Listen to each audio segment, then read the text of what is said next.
Grimm's Fairy Stories by Jacob and Wilhelm Grimm. Rapunzel. There once was a man and a woman who had long in vain wished for a child. At length, the woman hoped that God was about to grant her desire. These people had a little window at the back of their house from which a splendid garden could be seen, which was full of the most beautiful flowers and herbs. It was, however, surrounded by a high wall, and no one dared to go into it because it belonged to an enchantress, who had great power and was dreaded by all the world. One day the woman was standing by this window and looking down into the garden when she saw a bed which was planted with the most beautiful rampion, Rapunzel, and it looked so fresh and green that she longed for it and had the greatest desire to eat some. This desire increased every day, and as she knew that she could not get any of it, she quite pined away and looked pale and miserable. Then her husband was alarmed and asked, "What ails you, dear wife?" "Ah," she replied, "if I can't get some of the rampion which is in the garden behind our house to eat, I shall die."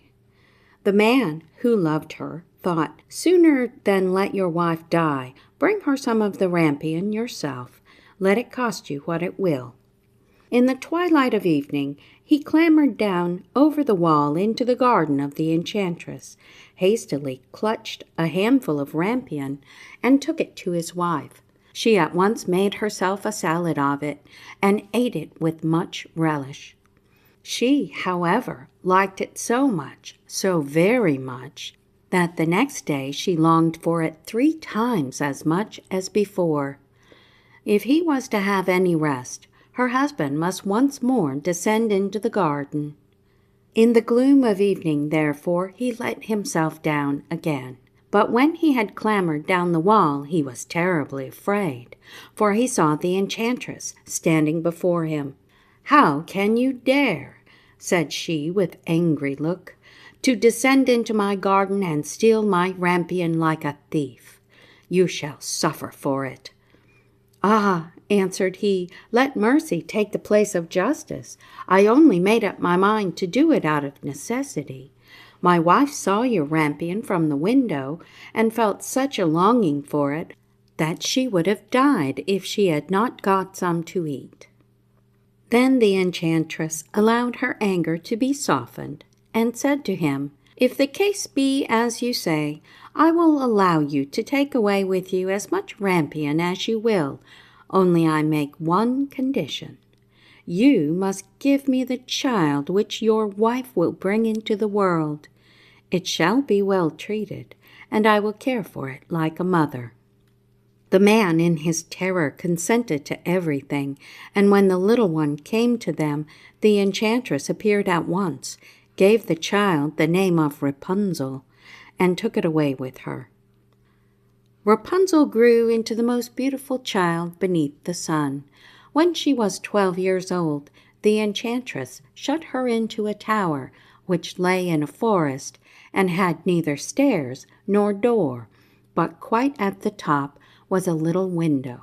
When the enchantress wanted to go in, she placed herself beneath this and cried, "Rapunzel, Rapunzel, let down your hair to me." Rapunzel had magnificent long hair, fine as spun gold, and when she heard the voice of the enchantress, she unfastened her braided tresses, wound them round one of the hooks of the window above, and then the hair fell 20 yards down, and the enchantress climbed up by it. After a year or 2, it came to pass that the king's son rode through the forest and went by the tower. Then he heard a song, which was so charming that he stood still and listened. This was Rapunzel, who in her solitude passed her time in letting her sweet voice resound. The king's son wanted to climb up to her and looked for the door of the tower, but none was to be found. He rode home, but the singing had so deeply touched his heart that every day he went out into the forest and listened to it. Once when he was thus standing behind a tree. He saw that an enchantress came there, and he heard how she cried, "Rapunzel, Rapunzel, let down your hair." Then Rapunzel let down the braids of her hair, and the enchantress climbed up to her. "If that is the ladder by which one mounts, I will for once try my fortune," said he, and the next day, when it began to grow dark, he went to the tower and cried, "Rapunzel, Rapunzel, let down your hair." Immediately the hair fell down, and the king's son climbed up. At first Rapunzel was terribly frightened when a man, such as her eyes had never yet beheld, came to her. But the king's son began to talk to her quite like a friend, and told her that his heart had been so stirred that it had let him have no rest, and he had been forced to see her. Then Rapunzel lost her fear, and when he asked her if she would take him for a husband, and she saw that he was young and handsome, she thought, "He will love me more than old Dame Gothel does," and she said yes, and laid her hand in his. She said, "I will willingly go away with you, but I do not know how to get down. Bring with you a skein of silk every time that you come, and I will weave a ladder with it. And when that is ready, I will descend, and you will take me on your horse." They agreed that until that time he should come to her every evening, for the old woman came by day. The enchantress remarked nothing of this, until once Rapunzel said to her, "Tell me, Dame Gothel, how it happens that you are so much heavier for me to draw up than the young king's son. He is with me in a moment." "Ah, you wicked child," cried the enchantress, "what do I hear you say? I thought I had separated you from all the world, and yet you have deceived me." In her anger, she clutched Rapunzel's beautiful tresses, wrapped them twice round her left hand, seized a pair of scissors with the right, and snip, snip, they were cut off, and the lovely braids lay on the ground. And she was so pitiless that she took poor Rapunzel into a desert where she had to live in great grief and misery. On the same day, however, that she cast out Rapunzel, the enchantress in the evening fastened the braids of hair which she had cut off to the hook of the window, and when the king's son came and cried, "Rapunzel, Rapunzel, let down your hair," she let the hair down. The king's son ascended, but he did not find his dearest Rapunzel above, but the enchantress, who gazed at him with wicked and venomous looks. "Aha!" she cried mockingly, "you would fetch your dearest, but the beautiful bird sits no longer singing in the nest. The cat has got it, and will scratch out your eyes as well. Rapunzel is lost to you. You will never see her more."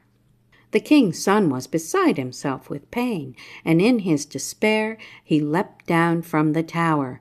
He escaped with his life, but the thorns into which he fell pierced his eyes.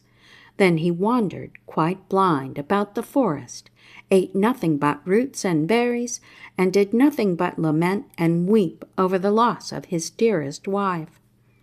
Thus he roamed about in misery for some years, and at length came to the desert where Rapunzel lived in wretchedness. He heard a voice, and it seemed so familiar to him that he went towards it, and when he approached, Rapunzel knew him and fell on his neck and wept.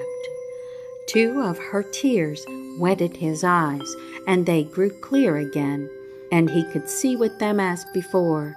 He led her to his kingdom, where he was joyfully received, and they lived for a long time afterwards, happy and contented.